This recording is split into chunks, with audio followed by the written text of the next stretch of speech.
1,000 architects, engineers, physicists, scientists, chemical engineers, structural engineers, and then airline pilots, fighter pilots, the former head of Star Wars program, all coming out saying 9/11's an inside job. The planes stood down. The buildings were blown up. The former German defense minister, Andres von Müller, we first interviewed him about 7 years ago, before his book was even out, called The CIA and 9/11, where he details how they did it. In fact, I want to get Andres von Müller back on. And, you know, they're just counting on the American people not being able to face the horror of this. But if they take 4,300 plus foster kids, declassified public, and radiate them to death, kids they'd stolen from parents, killing them, that's our own government. They wouldn't kill 3,000 people on 9/11 to get a police state, attack all these nations, take our rights. So this is what we're dealing with. Niels Harrit is just an amazing individual. He's one of many other scientists, and these are published peer-reviewed reports, who are going out, you know, with the samples that have the custody chain control and testing it, and it's explosive thermite residue in the towers. Now, we've also had the underwriting laboratories engineer on, Kevin Ryan, who saw their internal reports how the towers had to be blown up, spoke out about it, and got fired. We have him coming out and pointing out that the key people at NIST that are doing the whitewash just so happen to be, of only a few dozen people, the world experts for NASA and others in exploding thermite. And it turns out unconventional insulation was put on in 99 in Tower 1, 2, and 7, where the CIA was based in 7. So very interesting to have that going on with just a basic investigation. So Niels Harrit has been an associate professor of the Department of Chemistry, University of Copenhagen for 37 years, wrote a scientific peer paper with 8 other authors titled Active Thermitic Material Discovered in Dust from the 9/11 World Trade Center Catastrophe, published in the Open Chemical Physics Journal.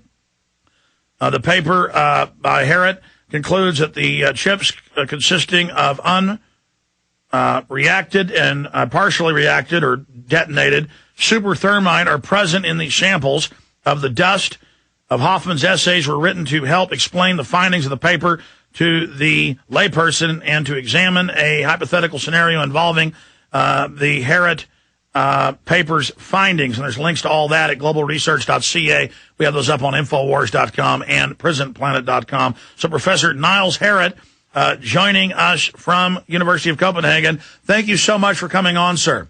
I'm here. Thank you for being on your show. Yes, sir. It's good to have you. Okay, you got the floor. Tell us about the research, the papers, explosive thermite, what we're dealing with, why you got into this research, what the findings were.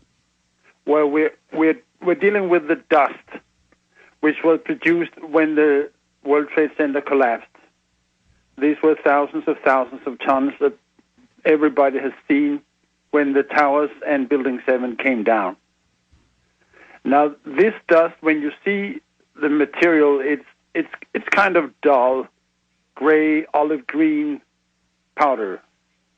And if you imagine this in a plastic bag, what we have done and other people have done was to take a very strong magnet and you pull it along the plastic bag.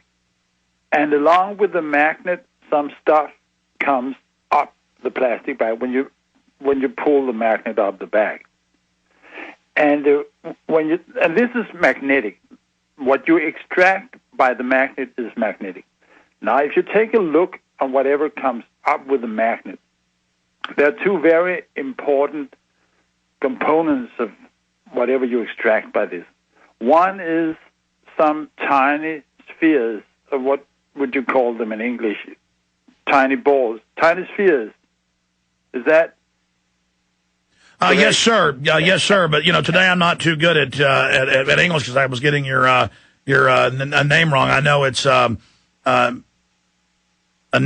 Harrit. So please continue, Professor. Yes, there are these teeny little balls that are given off during the thermite reaction, as Professor Jones found. But you separately did your own study on this and had similar findings. So yes, that's correct in English. Go ahead, Professor. That's the one thing. And these tiny spheres are mainly composed of iron. And they are in themselves a proof that some thermite has been used, because these are the remains of the thermite after the reaction. This is reacted thermite. Now, the new thing is that along with these metal iron spheres are some tiny, we call them chips. We call them red-gray chips because they're red on one side and gray on the other side. And the largest of these chips you can just see with a naked eye. They're about 1 millimeter. And but the majority of them are so small that you have to get them under a microscope in order to see them. That is, they're less than a millimeter, say 1/10 of a millimeter. And they have a red side and they have a gray side. Now, the red side is the interesting side in this connection, because in that we have found the ingredients of thermite.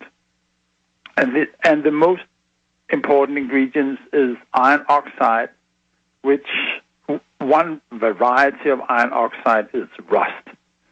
And this is known by most people. And the other component is aluminum.